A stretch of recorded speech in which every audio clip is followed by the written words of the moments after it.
It's 1454. And you're looking at the first viral post. No, not on a screen. On a slip of rag paper, still damp, the ink smelling like warm metal and burnt oil. This is ground zero. The patient zero of virality. The moment an idea learned to copy itself faster than a plague, and to infect minds across a continent before anyone even knew what was happening.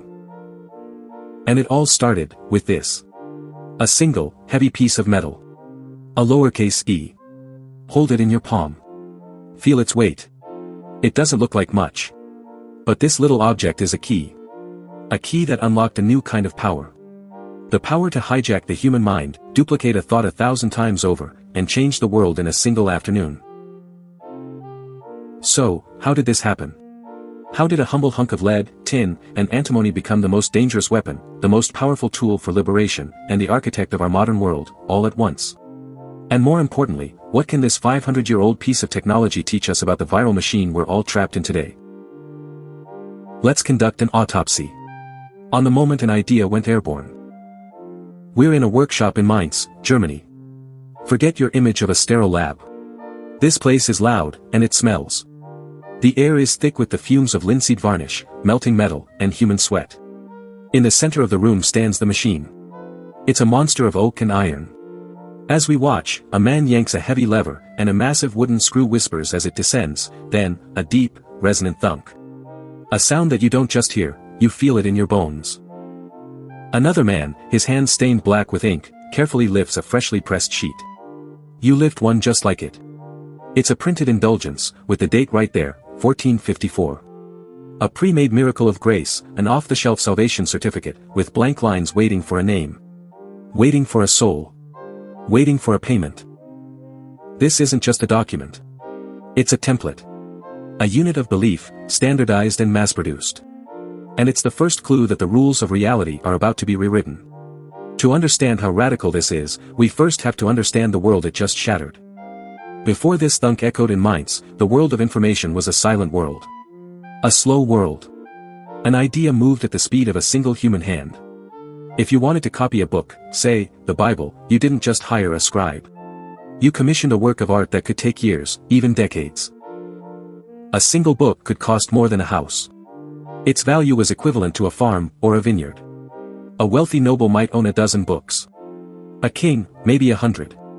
A university library, perhaps a few hundred more, and they were literally chained to the desks to prevent theft. Imagine the process. The paper wasn't paper as we know it, it was vellum or parchment. The prepared skin of a calf or a sheep, scraped, stretched, and treated for months until it was a luminous, creamy surface. A single large book might require the skins of 200 animals. Then came the scribe, working in a cold monastery scriptorium, hunched over his desk, scraping a goose feather quill against the animal skin. He worked by daylight, because candlelight was too great a fire risk. He would copy, letter by letter, for hours, his back aching, his eyes straining. A good scribe could produce maybe a few pages a day. And the potential for error was immense. A skipped line, a misspelled word, a drowsy moment, each copy would drift further from the original, accumulating mutations like a game of telephone played over centuries. Information didn't just spread, it degraded. It was fragile, precious, and achingly slow. Now, humanity had tried to speed things up. The Chinese had been using woodblock printing for nearly 1,000 years. An artist would painstakingly carve an entire page of text and images, in reverse, onto a single block of wood. You could ink the block, press paper to it, and pull a copy. It was revolutionary for its time. But it was also a dead end, technologically. A single carver might spend weeks on one block. If they made a typo, they had to throw out the whole page and start again. The wood itself would wear down after a few hundred impressions, the delicate lines of the characters turning fuzzy and thick. It was better than a scribe, but it wasn't scalable. It wasn't a wildfire. And here is the great mystery. Movable type, the idea of individual characters you can rearrange, wasn't new either. A man named Bai Sheng in China invented it using ceramics in the 11th century. Later, Korean printers perfected it with bronze, even printing a book called the Jikji in 1377, decades before Gutenberg was even born. We still have it. It's proof. So the critical question, the one that defines our entire story, is this: if the core technology existed for centuries elsewhere, why did it detonate in 15th century Europe? Why this specific moment, in this specific town of Mainz, with this specific man, Johannes Gutenberg? What was the secret ingredient? It turns out, there wasn't one. There were four. And Gutenberg wasn't a solo inventor, he was a master integrator. A conductor who brought together an orchestra of existing ideas to play a completely new song. To understand the explosion, we need to perform an autopsy on the machine itself. First, there were the letters. The stunning efficiency of the alphabet. Creating individual, reusable type for thousands of unique Chinese characters is a logistical nightmare. But the Latin alphabet that Europeans used? It's essentially a code library with only about 24 core components, plus numbers and punctuation. It made writing modular. Software, before software existed. The problem was no longer about carving a million unique forms, it was about casting a few dozen shapes, over and over again. Gutenberg could store his entire language in a couple of small wooden cases by his side. Second, the press. That giant, creaking wooden machine. Gutenberg didn't invent it. He stole the idea from the local winemakers. For centuries, people in the Rhine Valley had used massive screw presses, just like this one, to crush grapes and olives. They were brutally effective machines for one thing, applying immense, even pressure over a large surface area. Gutenberg's genius was seeing that machine not as a tool for making wine, but as a tool for making worlds. He adapted its raw mechanical power to kiss a sheet of paper onto a bed of metal type with hundreds of pounds of force. He turned a vineyard tool into a weapon of mass communication. Third, there was the ink. This was a chemistry problem. Scribes used a water-based ink made from oak galls and iron salts. It was perfect for a quill on absorbent parchment, but try to use it on non-porous metal type, and it beads up and runs off like water on a freshly waxed car. So Gutenberg looked to the artists of his day, the oil painters. He saw their rich, thick paints made from ground-up pigments mixed with linseed oil. He spent years experimenting, cooking up his own secret formula, a varnish-based ink. He'd boil linseed oil and mix it with soot, lampblack, to create a substance with the consistency of thick molasses. It was sticky. It was viscous. It was designed to cling to metal and then release itself onto paper under pressure, leaving a sharp, crisp, permanent mark. And finally, the fourth and most critical piece, the metal itself. This brings us back to our lowercase e. Getting the metallurgy right was the masterstroke. It had to be a perfect cocktail. You need a metal alloy that melts at a low temperature, you want to be able to do this over a workshop fire, not in a blast furnace. But it also has to be incredibly tough, hard enough to withstand the crushing pressure of the press thousands of times without deforming. Through years of trial and error, Gutenberg's team perfected a unique alloy. The body of the mix was lead, cheap, abundant, and with a low melting point. To this, they added tin, which helped the molten alloy flow like water into the tiny, intricate crevices of the molds, capturing every serif and curve. And then came the secret sauce, antimony. Antimony is a bizarre metalloid with a counterintuitive physical property. Unlike most substances, it expands slightly as it cools and solidifies.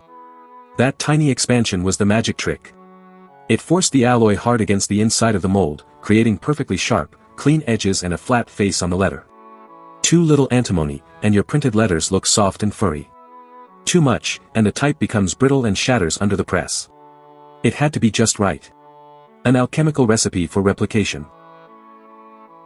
This single piece of type, our E, was now the germ cell. It was the replicator. Cast by the hundreds from a single hand-carved master mold called a matrix, each one a perfect, identical clone.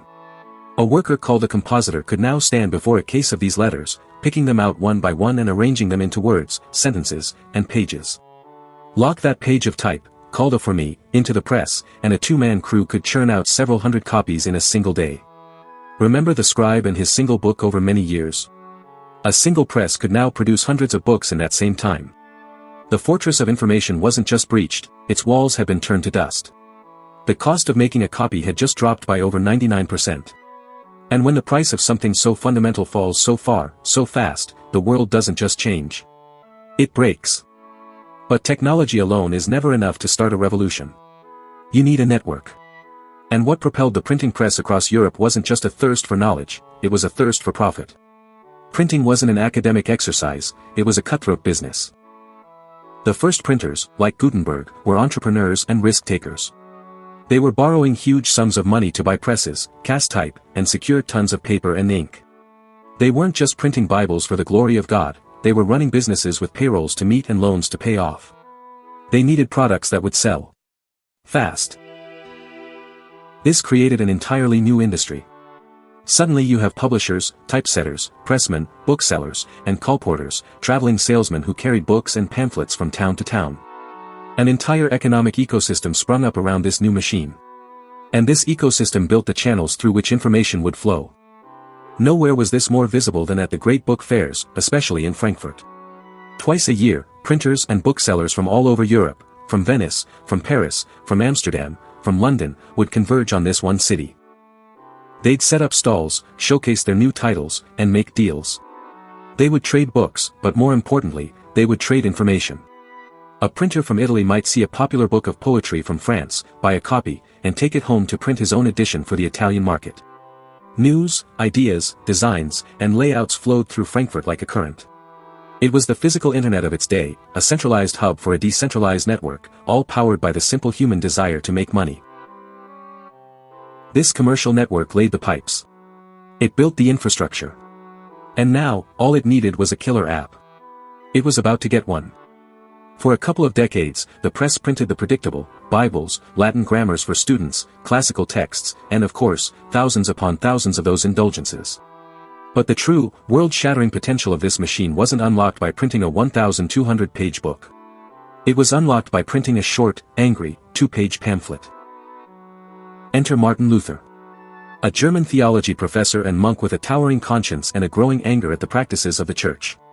Specifically, the hyper-aggressive marketing of indulgences in his area. A Dominican friar named Johann Tetzel had been dispatched to Germany to raise money for the renovation of St. Peter's Basilica in Rome. And his sales pitch was effective. He had a jingle: as soon as the coin in the coffer rings, the soul from purgatory springs. To Luther, this was monstrous. It was turning salvation into a commercial transaction. On October 31, 1517, he writes down his arguments, a list of 95 points for academic debate, and, according to legend, nails them to the church door in Wittenberg. In the old world, that's where the story might have fizzled out. A local dispute among theologians, a stir at the university, and then, silence. But this was not the old world. Someone, we still don't know who, took Luther's Latin text, translated it into German, and brought it to a printer.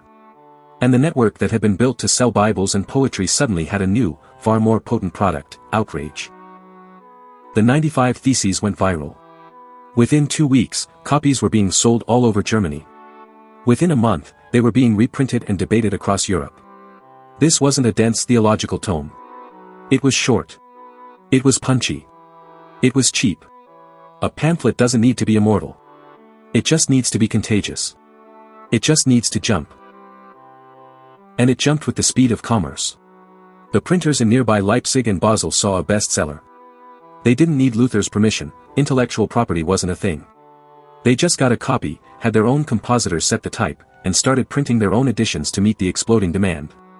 A printer in Zurich reprints the Basel edition. A Paris printer translates it into French. Each node in the network becomes a new broadcaster. It was an information cascade. Historians estimate that in the first few years of the Reformation, some 2 to 3 million pamphlets were printed. In an era where a book was a luxury item, these were everywhere. For the first time, a war of ideas was being fought not in the lecture halls of universities, but in the marketplaces and taverns, in the hands of ordinary people. The machine had given thoughts an immune system, a way to survive and replicate even if the original author was arrested or silenced. For the first time, the reproductive number of an idea, its R0, had climbed above 1 and stayed there. It was an epidemic of thought. And the old world was about to mount a furious immune response. When a body is infected by a new, aggressive virus, the immune system kicks into gear.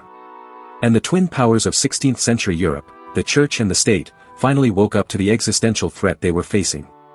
They were losing the monopoly on truth. They were losing control of the narrative. So they fought back. With the primitive but powerful tools they had. This was the dawn of systematic content moderation. First came the gatekeepers. The authorities established systems of privileges and licensing.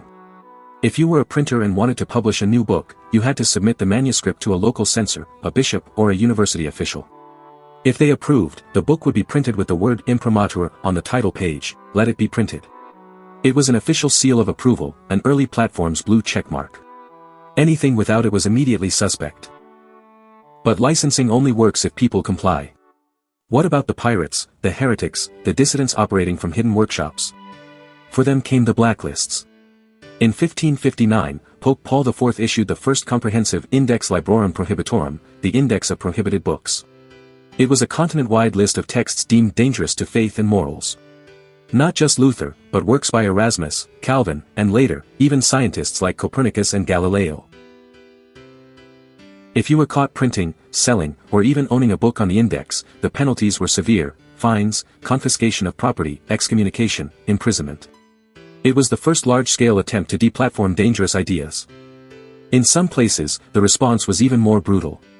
In England, the Crown established a special court, the Star Chamber, to control the press.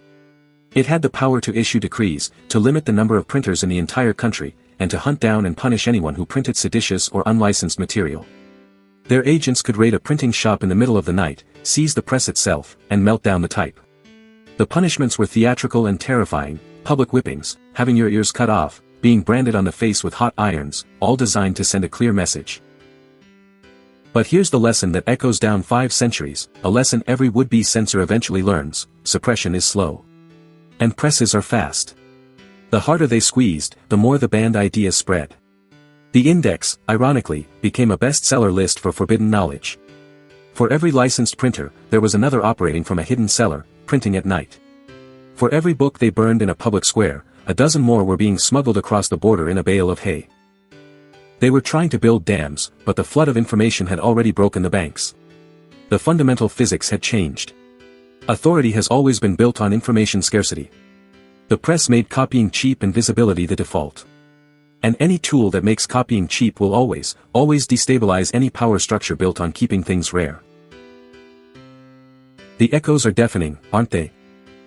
Swap the screw press for the internet protocol. Swap the colporteur for a fiber optic cable.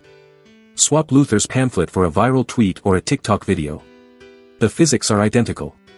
The patterns are the same. We are living inside a massively scaled-up, hyper-accelerated version of the world that was born in that noisy, smelly workshop in Mainz. The logic of the machine is now the logic of our lives. That indulgence from 1454, with its standardized text and blank spaces for a human to fill in. That's the core logic of every meme template. That's the fiable PDF, the automated email. The machine provides the template, the user provides the data. Let the machine do the repeating. The arms race between circulation and control is the defining conflict of our age. The imprimatur is now the community guideline strike. The index of prohibited books is the algorithm that deranks or demonetizes certain content. The brutal authority of the Star Chamber has been replaced by the quieter, but no less powerful, authority of platform terms of service. The debate has not changed, only the speed and the scale. Even the forensics are the same. A historian, with a powerful enough microscope, can identify the printer of an anonymous 16th-century pamphlet by the tiny, unique nicks and scratches on its metal letters. The press left its physical fingerprints. Today, we call that metadata. The invisible digital trail that follows every piece of information, every upload, every share, every like, fingerprinting us across the network. So we end where we began. With a single, heavy, metal key. It's blunt now, its face worn from a million impacts, but its ghost is in every machine we own. Its logic is running the code of our civilization. The press taught us that when you invent a tool that allows an idea to reproduce faster than a human body, you unleash forces you can neither predict nor control. It gave us the Reformation, the Scientific Revolution, and the Enlightenment. It also gave us centuries of propaganda, conspiracy, and manufactured hatred. It is a machine designed for pure amplification, and it is utterly indifferent to the signal it amplifies. It amplifies truth and lies with equal efficiency. That is the terrifying, liberating legacy we have inherited. We all hold a printing press in our pocket now. The machine is always on. And 500 years later, our thoughts are still learning the cost of reproducing faster than we can think. The story of how we share information is the story of humanity itself. And the patterns of the past are the blueprints for our future. To continue the investigation, click the video on your screen right now. It's the next piece of the puzzle. You won't see it coming. And before you go, a question for the archives: what's one idea, good or bad, you've seen go viral that reminded you of the rules we talked about today? Drop your answer in the comments. Reading them helps us chart the patterns. And if you believe that understanding the past is the only way to make sense of the present, hit that subscribe button and join the investigation. It's what we do here, every day.